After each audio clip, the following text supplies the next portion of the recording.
La détermination de la concentration inhibitrice séquente, on va prendre comme exemple l'activité antiradicalaire par le test au DPPH. Le principe de cette technique, le DPPH ou bien le 2,2-déphényl-1-pécrylhydrazyle, est un radical stable à température ambiante et de couleur bleu-violet caractéristique. Il possède dans sa structure un électron non appareillé sur un atome du pont azote-azote. Sa particularité provient de la modification de ses propriétés d'absorption dans le visible selon son état. Donc il a deux états, un état oxydé et un état réduit. Et la forme réduite est sous la forme DPPHH, qui absorbe à 517 nanomètres, alors que la forme oxydée ne présente pas de pic d'absorption, elle est sous la forme DPPH. L'efficacité d'un antioxydant peut être mesurée par sa capacité à réduire le radical par le changement de couleur allant du bleu-violet, c'est la forme oxydée, au jaune, c'est la forme réduite. Dans ce test, les antioxydants réduisent le DPPH ayant une couleur bleue en un composé jaune, le DPPHH, dont l'intensité de la couleur est inversement proportionnelle à la capacité des antioxydants présents dans le milieu adonné des protons. La détermination de la concentration inhibitrice séquente. La concentration inhibitrice 50% est la concentration de l'échantillon testé nécessaire pour inhiber 50% de l'activité du DPPH. La valeur de la CI50 a été déterminée graphiquement par la régression linéaire où l'abscisse X est représentée par la concentration de l'échantillon testé exprimé en milligrammes par millilitre et l'ordonnée Y par le pourcentage d'inhibition, I%. Le pourcentage d'inhibition du DPPH, I en pourcentage, est calculé par la formule suivante. Le pourcentage d'inhibition est égal à l'absorbance contrôle moins l'absorbance test divisé par l'absorbance contrôle, le tout fois 100. On va faire rentrer les variables, c'est-à-dire X et Y. Donc, dans la colonne A, vous avez les concentrations qui sont exprimées en milligrammes par millilitre. Vous avez 10, 20, 40, 80, 160 et 320. Dans la colonne B, c'est l'absorbance qui a été mesurée à 517 nanomètres. Vous avez pour la concentration 10, vous avez une absorbance de 0,98. Pour la concentration 160, vous avez une absorbance de 0,42. Et en même temps, on fait un blanc. Et ensuite, qu'est-ce qu'on fait? On va calculer le pourcentage d'inhibition.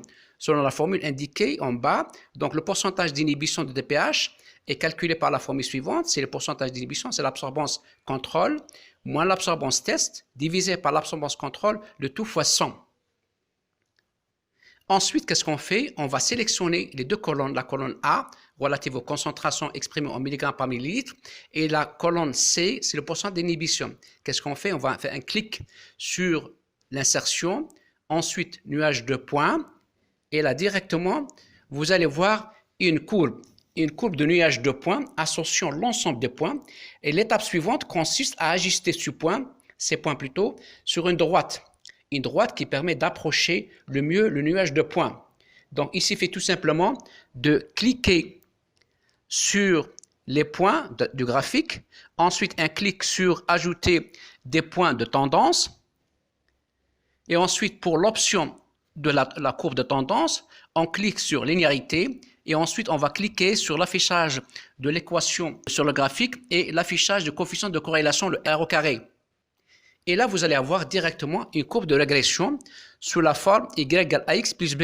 Et dans ce cas précis, Y égale 0,2185X plus 16,911 avec un coefficient de corrélation de l'ordre de 0,9123.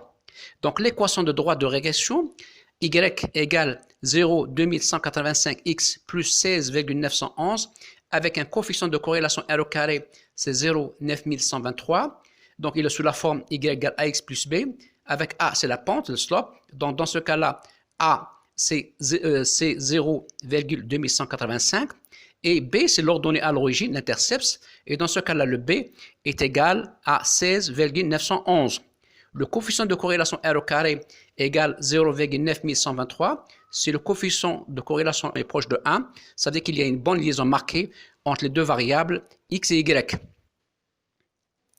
Et ensuite, qu'est-ce qu'on va faire? On va déterminer la concentration inhibitrice séquente. Et dans ce cas précis, pour avoir la 50% d'inhibition, donc Y égale à 50, qu'est-ce qu'on fait? On va remplacer l'équation de départ, ça veut dire y qui est égal à 0,2185x plus 16,911. On remplace y par 50 et vous allez avoir 50 égale 0,2185x plus 16,911. On tire directement x, on obtient que x égale 151,437. Donc, notre concentration inhibitrice séquente est égale à 151,44 mg par millilitre. La dernière application, ce sont des méthodes de détermination de l'équation de droite de régression. C'est-à-dire, après avoir tracé la courbe avec un nuage de points qui associe l'ensemble des points, on peut déterminer l'équation de droite de régression y égale ax plus b, qui permet de rassembler l'ensemble des valeurs sur une droite sans avoir tracé la courbe de régression. Et dans ce cas-là, on va partir de l'exemple précédent, c'est-à-dire concernant le calcul de la concentration inhibitrice séquente. Donc, on va prendre comme variable la variable x. Ici, dans ce cas-là, x, c'est la concentration exprimée en milligrammes par millilitre. Y, c'est le pourcentage d'inhibition de la DPH. D'accord? Et là, vous remarquez que notre équation, c'est toujours, elle s'écrit égale ax plus b. Toujours y, donc ce sont les pourcentages d'inhibition. X, c'est notre variable, c'est la concentration exprimée en milligrammes par millilitre. A, c'est la pente. Et B, c'est l'ordonnée à l'origine. Donc, on va faire le même cheminement. C'est-à-dire, dans la colonne B, on va introduire nos valeurs X, c'est-à-dire les concentrations exprimées en milligrammes par millilitre. Et vous avez comme concentration 10, 20, 40, 80, 160, 300, 320. Et dans la colonne Y, ce sont les pourcentages d'inhibition que nous avons déjà observés dans l'exemple précédent. C'est 10, 91, sont exprimés en pourcentage, n'est-ce pas? Donc 10, 91, 16, 36, 26, 36, 43, 64, 61,82 et 80%. Et ensuite, dans la colonne D, qu'est-ce qu'on fait? On fait le produit entre x fois y. Donc, x fois y, ça veut dire 10 fois 10, 91, c'est 109. 20 fois 16, 36, 327, ainsi de suite. Dans la colonne E, on va prendre le carré de x, ça veut dire le carré de la colonne B. Ça veut dire 10 à la puissance 2, c'est 100. 20 à la puissance 2, c'est 400, et ainsi de suite. Et dans la colonne F, on va prendre le carré de l'ordonnée, c'est-à-dire le carré de y. 10, 91 à la puissance 2, c'est 119,028, 16,36 au carré, c'est 267,64 au carré, ainsi de suite. Et qu'est-ce qu'on fait? On va faire la somme au niveau de chaque colonne. Donc, dans la colonne B, on fait la somme des x, on obtient 630, et on divise par 6, parce que vous avez un effectif de 6. Donc, vous allez avoir une moyenne. Donc, 630 divisé par 6, c'est 105. Ensuite, la somme dans la colonne B, c'est 239,09 divisé par 6, c'est 39,84. Ainsi de suite pour la colonne D. Donc, vous avez la somme de 40 473,1 divisé par 6, ça va donner 6 745,52. La colonne E, la même chose. La somme, c'est 136 500 divisé par 6, c'est 22 750.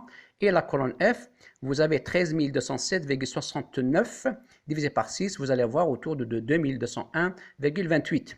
Et qu'est-ce qu'on fait maintenant? On va essayer de déterminer les constantes, c'est-à-dire la constante A et la constante B, c'est-à-dire la pente et ainsi que l'ordonnée à l'origine, en partant toujours de l'équation de départ, y égale ax plus b.